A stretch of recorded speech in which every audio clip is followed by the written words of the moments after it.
I'm Jen Fela, Vice President of Programs and Communications at Plastic Pollution Coalition. I'm excited today to be talking to Joshua Onysko, founder and CEO of Pangea Organics. Pangea provides plant-based body and skincare products, and since 2021 has been plastic-free. Joshua, thanks so much for joining us today on Plastic Talks. It's really great to have you here. It's my pleasure. Obviously, I'm a huge fan of Plastic Pollution Coalition and have been for a few years now. Great. I would really love to hear, just to start, just tell me more about your journey. What inspired you to become a company focused on organic products in the first place? It's been a long journey. So I have been in the clean beauty space for 22 years. When I was 23 and I had just moved back to the States from India, I decided to start a organic cold processed bar soap company. And it was really an idea that came from my travels. I became very familiar with how ingredients were being grown, and mostly in developing countries where the vast majority of ingredients that are used in the cosmetic industry come from. And the vast majority of these farms are being run by women and unfortunately not owned by women. And I became obsessed with the idea of creating products that people use every day that can be made with ingredients from sustainable, regenerative, organic, and fairly traded sources. So my journey started with finding ingredients around the world and creating bar soaps. And after several years of building a fairly large, in fact, it was the second largest cold processed soap factory in the United States, I started really getting into other products because I quickly realized that most of our industry was utilizing very, very unsustainable and unhealthy ingredients to make things that people use every day, like lotions and body washes and shampoos and conditioners. And I spent several years developing an entire line of products based around regenerative, sustainable, organic ingredients. And over the past decade, since the launch of Pangea Organics, I've really been focused on the sustainability of packaging. And the first kind of journey into sustainable packaging led us to launch the world's first plantable packaging. Back in 2007, we invented molded fiber boxes that you could plant, and they would grow things like amaranth and Genovese basil. And that was just a really fun journey because it really showed me that there is a large part of the population that really would like more sustainable options when it comes to packaging. And 5 years ago, I'm a pretty avid scuba diver, and more I was diving and just seeing more and more plastic in the ocean, and it really started bugging me. And I decided to take our brands plastic free and went on a pretty extensive journey that took 29 months, researching components and materials and ingredients from pretty much every sector. And I'm proud to say both our brands, Alpine Provisions and Pangea Organics, are now 100% plastic free. And it's something that I think is really important, not just for our own brands, but I've always said as an independent small business owner, our job is to be a steward for what the fringe is now, because it will become mainstream. So when I started making organic skincare 22 years ago, it was an industry that didn't exist. And now clean beauty is dominating the industry. And I will say, I do hope that clean beauty goes back to being also organic beauty, because clean beauty doesn't mean a lot if we're still buying ingredients that are not organic, because those ingredients are still being sprayed with herbicides and pesticides and fungicides that are affecting the farmers who are growing these ingredients all over the world, but also getting into our skin and body. And so it's something I'm pioneering, and hopefully the industry goes back to sourcing organic ingredients as well. Mm-hmm. But it's just equally as important to get the toxins out of the packaging when it comes to us and the planet. right now, my industry, the beauty industry, contributes 125 billion pieces of plastic to Earth every single year. And it's a crazy statistic, and it's a very real statistic. And why I love doing this as a small brand is it's a signal to the rest of the industry of, hey, if we can do it on a shoestring budget, then you can do it too. Awesome. Okay, there's a lot to unpack there. That was tons of interesting stuff. One thing I just wanted to go back to is you talked about regenerative ingredients, and there's some discussion, a lot of people are throwing that term around. So I just wanted to ask you a little bit more about what that means to you, or what does it mean to have a product or ingredient be regenerative? That's a great question. And there is a myriad of answers, but I'll give you a couple examples. So we've been sourcing ingredients from very specific farmers for over a decade. And we just went out to California a month ago to make a video about a farming family, really, that we partnered with starting in 2009 to hand harvest our seaweeds that go into our mask, which is our second best-selling product and has been for many years.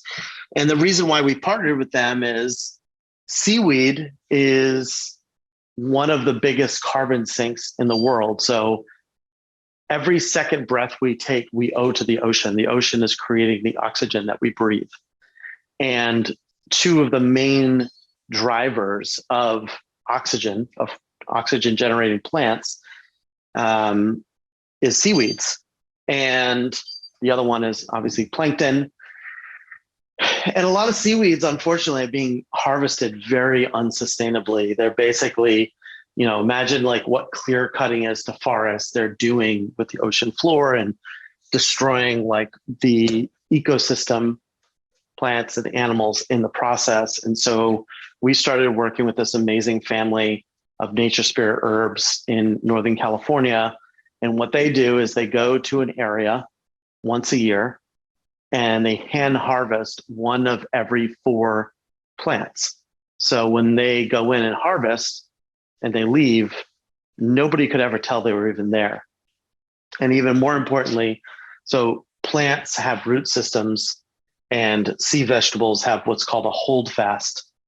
So the hold fast was just holding the plant to a rock, per se.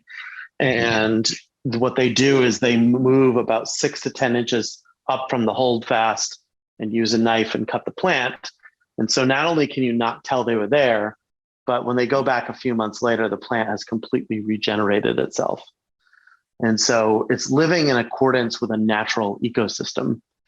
And next week, we're going to northern Wisconsin to film our cranberry harvest, which happens in a marsh. And this marsh was purchased by somebody who was in the cranberry industry and realized in his career that conventionally grown cranberries were extremely toxic.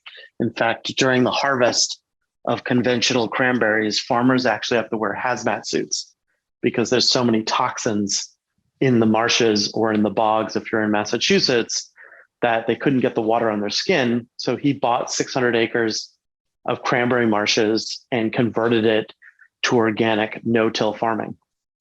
And so we're going to be going out there to tell our fans, our customers, these stories of these farmers, because they're real stories. And there's something that Pangea as a brand has been passionate about for many, many, many years and will continue to do so. That's awesome. Where can we see those stories? Because that sounds really... They're on our Instagram. They're on Vimeo. If you sign up for our newsletter, when they get edited and pushed out, you'll get them. But definitely on social media for sure.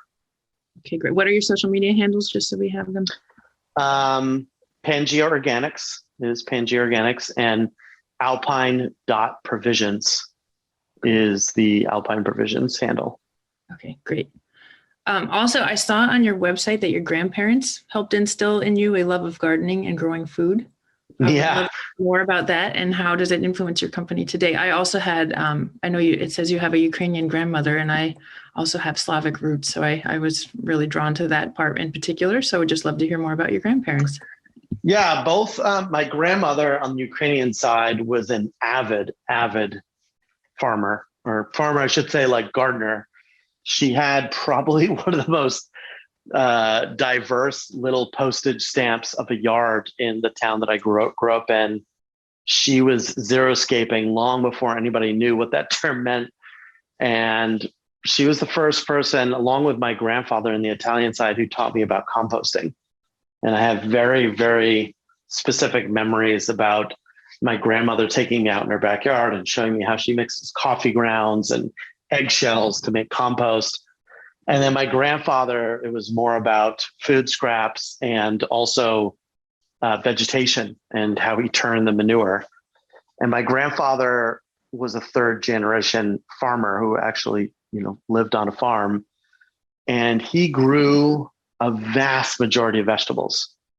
And the first time, I used to go out to the garden with him all the time, and he always had a pocket knife, and he would cut open a tomato, and he would always keep like a little salt and pepper in his pocket, and he would eat tomatoes like apples. And I realized probably when I was 6 or 7 that a tomato grown in my grandfather's garden was dramatically different than a tomato that we would buy at the store. And so the next year, I think it was 7 or 8, my grandfather said, "Do you want to grow something on your own this year?" And I said, "Yeah, I want to grow corn," because I was fascinated like how big corn grew. And he gave me a bag of corn kernels, and I grew 100 stalks of corn, so much corn that I was actually like, I had a corn stand. I was selling ears of corn to people because I didn't know what else to do with it, which also helped me kickstart into being an entrepreneur. Okay, crazy question. Does it just take one little kernel of corn and then you can grow a whole stalk in one season, or does it take longer than a season? No, it's one season, and Wow. it's one season. And some parts of the U.S. you can actually grow 2 harvests of corn in a year. What? But, that grows yeah. really fast. Yeah, That's amazing. I have similar memories of my grandmother and her family, her sisters, with growing their own vegetables and canning their own food and all of that, and reusing everything, which was really interesting because now it's kind of trendy to talk about reuse and organic food. But for our grandparents' generation, it was just food. And it was Victory gardens. It was sustenance farming. It's just vegetables and produce without the added chemicals that are now everywhere. But it's not a new thing to have organic food. It's just basically what all food was a few generations ago. So we've kind of gone down a strange path. But it's great that companies like yours are helping us get back on track. Where does the name Pangea come from? Pangea was what scientists called the continent. From about 280 million years ago, all the continents were pushed together. And, I named it Pangea because the idea was to bring the world back together through our products. And currently we're sourcing ingredients from 63 different countries. And we have converted hundreds of thousands of acres to organic farming via buying organic ingredients to make our products. We use organic ingredients whenever they're commercially viable. And the vast majority of my time is actually just finding and building relationships with new farmers who have really spent their lives dedicated to growing the best ingredients on the planet that we then extract to make the ingredients for our products. That actually brings me to my next question, which is how do you connect to those communities where you source your ingredients? I mean, that's a lot, 63 countries. That's amazing. So how do you? Yeah, a lot of it started on the internet, and then I also attend trade shows. Like in February, I'll be going to BioFach, which is the largest organic food trade show in the world. And it's in Nuremberg, Germany. It happens every year. And why it's such a great trade show is countries from around the world sponsor farmers to go to this trade show. So normally you go to a trade show and it's, the senior vice president of sales and all this stuff because trade shows are expensive. But countries benefit from exporting ingredients. So I can go to this one trade show and I have met farmers from South Africa growing heliochrysum on like a 20 hectare plot. And you would never have found these people if it wasn't for something like BioFach, where the country is is sponsoring them to come out there. And there's also a network. I have one farm I've been partnered with for 15 years on the delta of the Nile, north of Cairo. And his whole life, him and his wife have been focused on organic essential oil production. And so, of course, they're connected to people around the world. And through them, I met an organic citrus essential oil producer in central Italy. And then through that person, I met a vetiver producer in Haiti. And, it's a small universe. And hopefully in 20 years, I'm saying it's not a small universe. It's a very, very big universe. 100%. I've tried some of your products and I love them. I especially love the Egyptian geranium and bergamot body oil. It's so nice.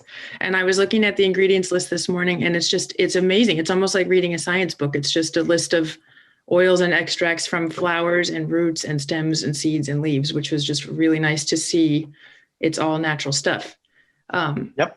So I just completely, and I'm assuming that all of your products are like that, which is just amazing. And it's really, it's wonderful because that's the stuff that our bodies are also taking through our skin. It's almost like eating it, but it's coming through our skin. So it's really important that is natural and chemical free, which it seems like that's what your company's about. And it's great. Thank you. I'm glad you're enjoying them. Yeah. So I know you said, you obviously put a lot of attention on what's inside your products. And again, you mentioned just a quick mention of scuba diving that sparked you to see plastic pollution and start to think about the packaging. Was there anything else that really helped you realize that plastic pollution was such a problem and that you shouldn't be packaging your products in plastic?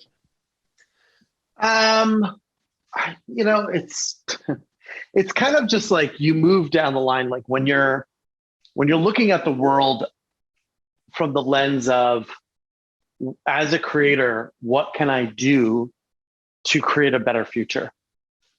The journey is endless, right? It's not like this finite thing where I'm like, I'm going to create this thing and I'm going to spend a ton of money on social media and then it's going to grow to X and then Y happens. It's more like, okay, I have this vehicle, this brand, and what are the different things that I can do to elevate the way that we coexist with our planet? And so every day that journey just keeps getting bigger and bigger. And I think that's what wakes me up in the morning. That's what keeps me so motivated is we have the ability to create change in every decision that we make. It's really nice to hear that that's that's what drives you, because I think some businesses that are focused solely on profits, I don't think they quite have the same drive. And it's just very nice to hear that that's what's driving you, is how to live better in harmony with our planet. How did you, once you decided to make that switch, how did you make that switch from the plastic to the non-plastic packaging? I'm just wondering if you have any advice for other businesses who might want to do the same thing and don't know where to start. Yeah, I mean, the way to start anything is by failing fast and furiously, meaning that every decision we make in life can be seen as difficult or as a journey. And it's usually like the fear of change that stops us. But the reality is you just have to go. You just have to start moving forward, because you will quickly realize that one failure is literally just a fork in the road that opens up many other opportunities and ideas and concepts. And we had to look at our products and know that each product has its own individual needs when it comes to packaging. So like our body washes and our hand creams and our hand lotions needed to be in a bottle that could sit on a counter. And one of the first things I realized was it's ridiculous, and this is the thing I'm trying to change the fastest in our industry, that we still sell products on shelves that every product has a pump and a sprayer that you use while the product is in the bottle and then you throw it away. And the reason why it's ridiculous is those pumps and sprayers are completely unrecyclable. Anything with a moving part is not recyclable. And so plastic is already bad in the way that only 7% of plastic ever makes it to a recycling facility.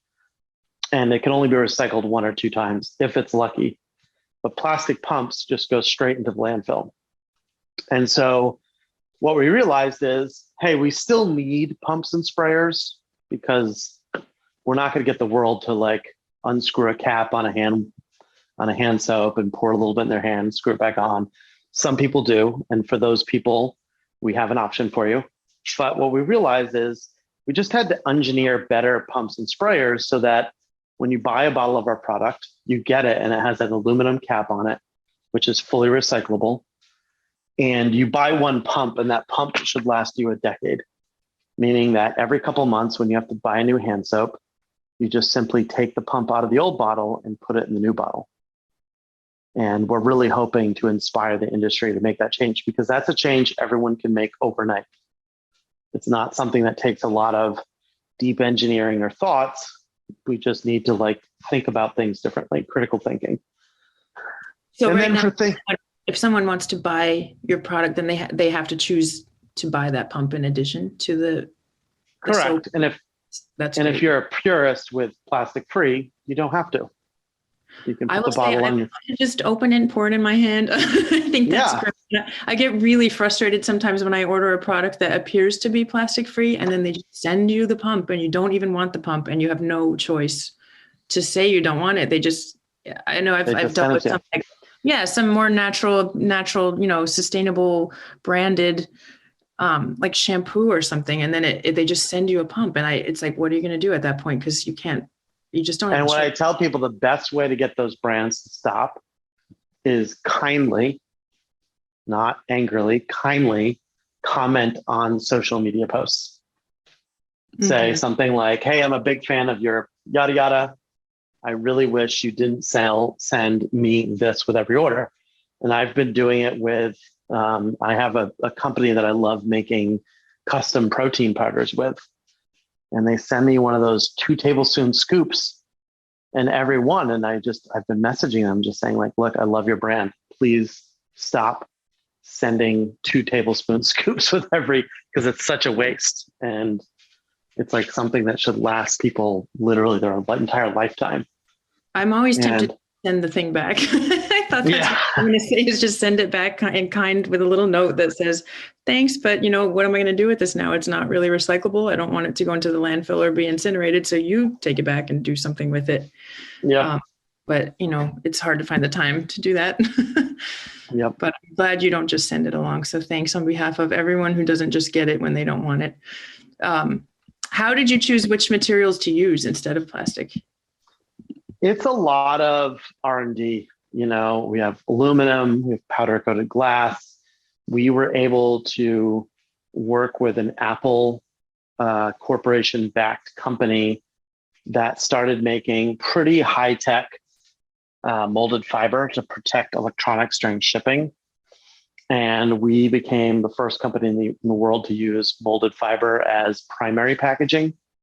So we needed that to protect the glass, to put things in glass during shipping. And so that was very successful. We had to spend 18 months engineering the world's first aluminum caps for the tubes because aluminum tubes generally have a plastic neck and plastic cap. And so we engineered our own aluminum caps. That was probably the most difficult part of the entire journey, was just this little aluminum cap. It looks, when you're looking at it as a consumer, you're like, oh, that's cool. It looks high end. I'm like, yeah, it looks high end. It was also massive amounts of engineering to be able to get a cap that can go into a machine and automatically be applied to an aluminum tube because it just didn't exist in the world. Mm-hmm. I mean, it's interesting with the cap and one thing I'm wondering is when I'm done with your product and then I want to go recycle it, if it's aluminum or, something that is highly recyclable, how does it work? Like because it's difficult to clean, and I'm just wondering. Tell everyone you just put it in the dishwasher. Yeah. Oh, yep. Interesting. Just put it in the dishwasher, put it in, like run it with your other product, your other dishes and whatnot. And it just cleans it out and then you recycle it. Okay. Well, that's good to know. Easy enough. How did your customers react when you went plastic free? Do you think that it's affected your sales at all, or Sales doubled. Doubled. And Wow. I think in the first, I might be getting the statistic wrong. Feel like in the first 3 months, we've got 3 beauty editor awards since we went plastic free. Wow. Did it affect the price at all when you had to make pricing went up a little bit, but honestly, our pricing hasn't changed in several years, so it was due.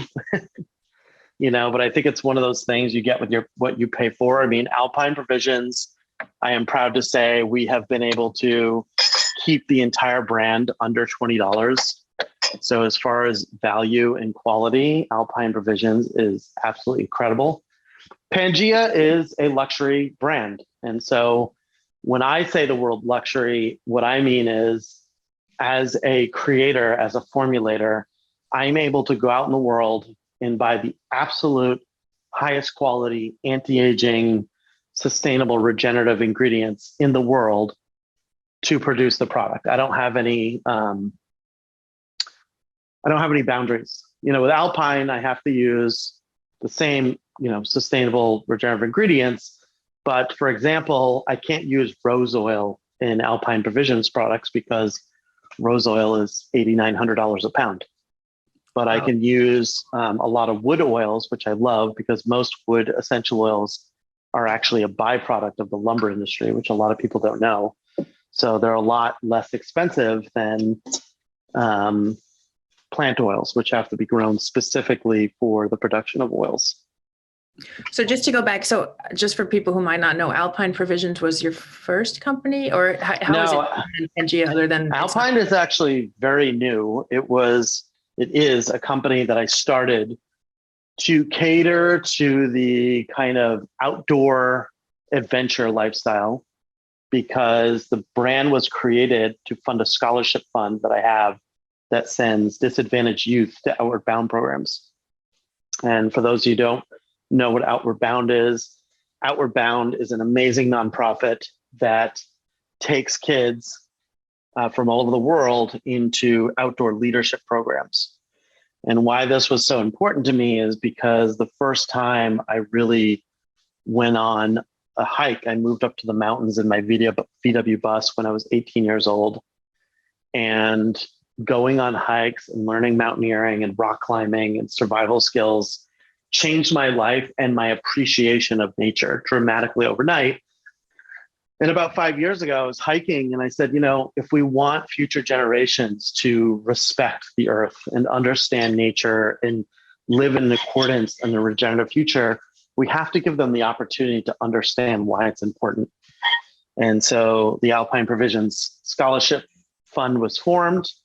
And to fund that scholarship fund, we give 1% of all our sales, which is different than 1% of all our profits. So 1% of all of our sales fund our scholarship fund, which has been really amazing to watch that grow.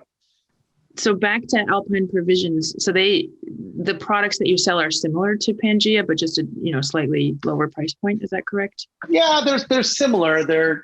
We have body washes, which are Castile soaps. We have Alpine does have an oral care line, so we have toothpaste tablets, dental floss, tongue scraper, which oddly just got awarded Allure Best of Beauty Award, which we might be the only tongue scraper on earth that ever was awarded an award of any kind. But I'm pretty happy about it because I am a big fan of tongue scraping, and I always wanted a copper tongue scraper that had a perfect edge on it. So I was pleasantly surprised when I got that award. But it's more like things that, we don't make any skincare for Alpine Provisions. It's just more products like day-to-day use stuff. Shampoo, conditioner, body wash. We make an incredible bar soap. And the scents are more like cedar sandalwood and fern sage and vetiver and black pepper. And we have a lavender juniper. They're more interesting scents that give a nod to the mountains. I mean, honestly, all of the scents sound amazing to me. Yeah. So I'm excited to try more. So, I mean, this is so inspiring, just the way that you think about the world and the way that you run your business to align with your values. It really is inspiring. And I would love to see more companies like yours do well and grow. So what I'm wondering is, how can people listening to this help companies like yours be successful?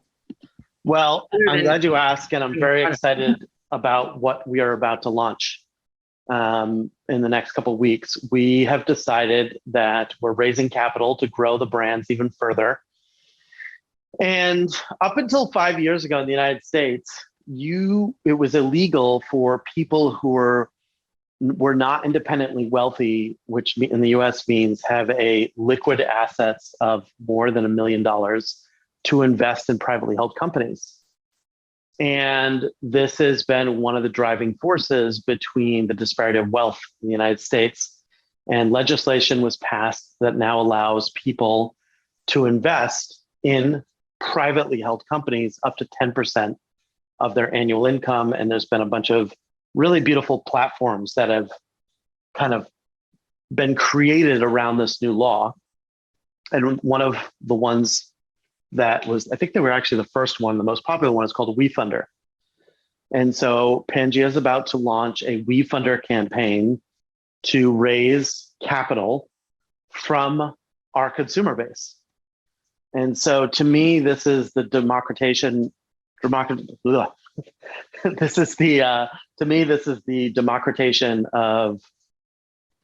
private investment. So I've always said the strongest vote that we have is the vote with our dollars. If tomorrow everyone in the world just stopped buying single-use plastic, guess what all these huge corporations would have to do literally overnight? They'd either go out of business, or they would have to start actually using their money to figure out ways to stop using single-use plastic. And so this allows people to vote with their dollars, and also vote with their dollars and invest in something that aligns with their own heuristics, the things that they believe in day to day and want to see more prevalent in the world. Because when brands like Alpine Provisions and Pangea Organics are able to grow, it's taking market share away from the companies that are not doing the right thing. And it's going to get them to change a lot quicker. So the way it works is the minimum investment is $250, all the way up to as high as you want to go. And it's a very simple platform. And if you go onto the WeFunder platform, you'll see lots of other brands on there raising money the same way. And I love it because I've always dreamt of a world where our customers will actually be the people who are funding the growth of this company. And I just think that's a beautiful way to grow a company. And it's a very new way of looking at business. It's really interesting. I think we'll provide the link to the WeFunder for Pangea in the blog post that will accompany this recording. But that sounds like a really cool thing. And I can't believe the law existed to prevent that type of thing. I didn't know about that. Well, there is a history behind it that makes a lot of sense. So in the first half of last century, there were a lot of shystery business people basically like robbing grandmas of their life savings with these pipe dreams of selling snake oil and, cure-alls and all this stuff. And that's when the laws went into effect to stop that from happening, which made a lot of sense back then. But nowadays, these platforms are built to verify the validity of businesses. So it's for, LLCs and C corporations and so forth and so on. That's very cool. And just touching on one thing you said earlier, I think, you said tomorrow, if everyone stopped buying single-use plastic, I think a lot of us would like to, but it's just not set up to give you success in that department. So I think it's really nice to see more businesses like yours springing up where it does give people options that are plastic-free, because it's, having been concerned about this issue for the better part of the past decade, it's really not easy to avoid buying it. Sometimes you just don't have another choice. So I think, that's not the consumer's fault. That's really that the system is just not set up to support people who are shifting towards a plastic-free lifestyle. So we're just excited to see more companies like yours helping make it possible for people to live that way. And I am with you on hoping that this, fringe becomes the norm before too long, because I think we're really at the point where we really have to fix this problem quickly. There's just new research out very recently about I think microplastics being found in breast milk and placenta and all sorts of things. It's basically everywhere now. So the more we can avoid it at the front end of what we're buying, the better. So thanks for helping with that. Finally, I'd just like to ask you, what's your future vision for Pangea or any other companies you might have in your mind?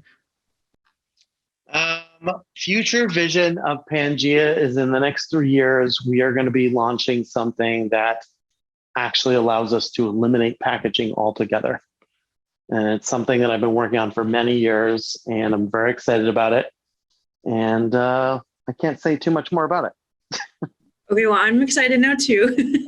So we're going to have a follow-up conversation when you're ready to talk about that, because that sounds great. I would love to.